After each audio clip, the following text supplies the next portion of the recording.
দেখো, তোমাদের হাতেও বেশি সময় নেই, আমারও শরীরটা ভালো না, খুব বেশিক্ষণের ভিডিও বানাবো না। যতটুকু আমার মনে হলো বলাটা খুব দরকার সেটুকু বলছি। এতক্ষণে তোমরা এইটুকু শিওর হয়ে গেছো যে রিনিট হচ্ছে না। NTA centre wise city wise একটা লিস্ট পাবলিশ করেছে, যেখানে কে কত নিটে পেয়েছিল তার থেকে মোটামুটি ভাবে ওয়েস্ট বেঙ্গলের র্যাঙ্কটাও ক্যালকুলেট করা যাচ্ছে। ক্যাটাগরি ওয়াইজ করা না গেলেও ওভারঅল একটা র্যাঙ্ক যেটা বোঝা যাচ্ছে, তার ভিত্তিতে কাট অফ সবকিছু মোটামুটি ভাবে প্রেডিক্ট করা যাচ্ছে। যারা চান্স পেয়ে যাচ্ছ তাদের অনেক অনেক কনগ্রাচুলেশন। আমার মত যদি জিজ্ঞেস করো যে আমি কি বুঝতে পারছি সবার র্যাঙ্ক দেখে বা মার্কস দেখে কাট অফ কিরকম যেতে পারে, আমার মনে হয় ওয়েস্ট বেঙ্গলের কাট অফ 635-এর আশেপাশে যাবে। এবার সেটা 2 বেশি হতে পারে, 2 কম হতে পারে, ওটা না, মোটামুটি 635 মনে হচ্ছে। এবার অনেক স্টুডেন্ট আছে যারা 700-র বেশি নাম্বার পেয়েছে এবারে, তাদের মধ্যে কত বেশি সংখ্যক স্টুডেন্ট এআইকিউ দিয়ে অর্থাৎ অল ইন্ডিয়া কোটা দিয়ে বাইরে স্টেটে অ্যাডমিশন নিচ্ছে, যেমন ধরো এমস এ নিল বা দিল্লির কোনো কলেজে নিল, সেই ভিত্তিতে কিছুটা এগিয়ে যেতে পারে। বাট সেটা মানে ওইভাবে ওই আশাটাই বসে না থাকাই ভালো আমার মনে হয়।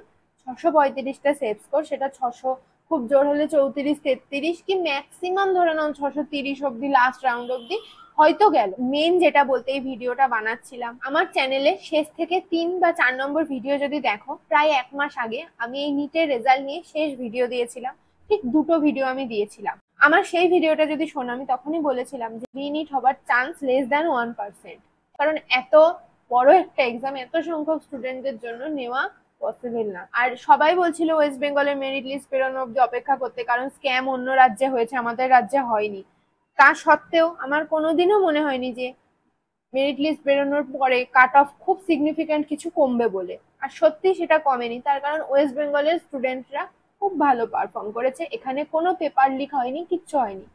ওয়েস্ট বেঙ্গলের স্টুডেন্টদের ভালো পারফরমেন্সের জন্য কাট অফ বেশি গেছে। আর প্রশ্নের লেভেল যদি খুব হাই না আসে, যেমন আসছে সেরকম আসে, বা অল্প হাই হলেও সামনের বছরেও এইরকমই কাট অফ যাবে। বহু বছর ধরে দেখছি কাট অফ এমন একটা জিনিস, সেটা কখনো কমে না। যারা 2025 সালে নিটে বসবে শিওর, তারা যদি 2015-16 এই সময়কার নিটের পেপারগুলো দেখো, কতটা কঠিন পেপার আসতো তোমরাই বুঝতে পারবে। সেই সময়ের মতো কোশ্চেন যদি আবার আসে, তাও কাট অফ কমার চান্স ভীষণ কম, হয়তো 5-10 কমলো, খুব একটা সিগনিফিক্যান্ট ভাবে আর কোনোদিনও কাট অফ কমবে না, এই রকমই থাকবে। যদি কোনো পরীক্ষার মডেলের যেগুলো ঠিক করা হচ্ছে, যে 2টো ফেজে পরীক্ষা হলো, সেগুলো আলাদা ব্যাপার, সেগুলো যদি না হয় তাহলে কমবে না। আর 2025 সালে যারা পরীক্ষায় বসছে এটা শিওর, তারা এর পরেও দেখবে বিভিন্ন ভিডিও আসতে থাকবে যে রিনিট হলো না, তারপরে কি হলো, জাস্টিস চাই আমাদের, 2টো মডেলে পরীক্ষা হবে এরকম একটা শোনা যাচ্ছে। খবর সব রাখা ভালো, কিন্তু প্রতিদিন একই খবর ঘুরিয়ে ফিরিয়ে 10টা জায়গায় দেখে তো লাভ নেই। জিনিসটা সেম থাকবে, যেটা পরীক্ষার সারমর্ম সেটা হচ্ছে তোমাদের যে 78 থেকে 80টা চ্যাপ্টার আছে যেগুলো পরীক্ষা হবে, সেই 78 থেকে 80টা চ্যাপ্টার ভালো করে জানতে হবে। সেটা একটা ফেজে পরীক্ষা হোক, 2টো ফেজে হোক, 10টা ফেজে হোক না কেন, কিচ্ছু ম্যাটার করে না। ওই 80টা চ্যাপ্টার পারলে যেভাবে খুশি পরীক্ষা হয়ে যাক, তোমরা করে আসবে।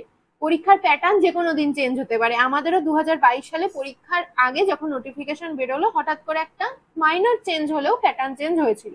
কেউ যদি চ্যাপ্টার গুলোই না জানে, তাহলে পরীক্ষাটা যেভাবেই হোক সে কোনোভাবেই পারবে না। কারোর যদি পড়া থাকে, যত কঠিন ভাবেই হোক সে ঠিক বেরিয়ে যাবে।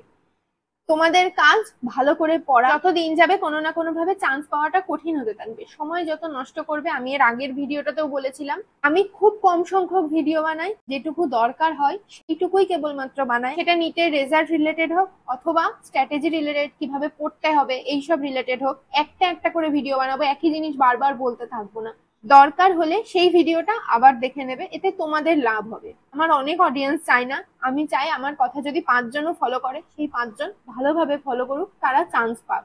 কম্পিটিশন আরো কঠিন হবে। আবার বললাম, সময় নষ্ট না করে প্রতিদিন যেই সব আর্টিকেল গুলো আসে আর কেউ না কেউ একটা ব্ল্যাকবোর্ডের সামনে দাঁড়িয়ে পড়তে থাকে, এই ভিডিওগুলোই ভরসা না করে পড়াশুনো করো। এই সব দিন দেখে এসছি, আমি শিওর হয়ে জন্য বলেছিলাম রিনিট হবে না বা কিছু, এই ভিডিওগুলো দেখো না। 1-2 মাস চলে গেছে, যাদের বলেছিলাম, যারা শুনেছে 78-80টা চ্যাপ্টারের মধ্যে তারা যদি 5-6টা চ্যাপ্টার এতদিনে ভালো করে করে ফেলে, তারা কিন্তু এটা এগিয়ে গেছে।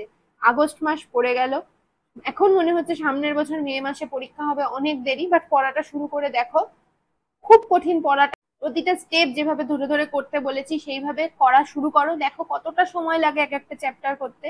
তাহলেই বুঝতে পারবে পরীক্ষা খুব দেরি নেই। যত তাড়াতাড়ি সম্ভব সিলেবাস শেষ করার চেষ্টা করো, তারপরে মক টেস্ট দিতে হবে, অনেক ইমপ্রুভ করতে হবে। এইটা শিওর যে পশ্চিমবঙ্গের প্রথম 5টা মেডিকেল কলেজ অর্থাৎ কলকাতার টপ 5 মেডিকেল কলেজে চান্স পেতে গেলে এবছর 670, খুব জোর হলে 668, 69, এর বেশি 1 নম্বরও নিচে নামবে না।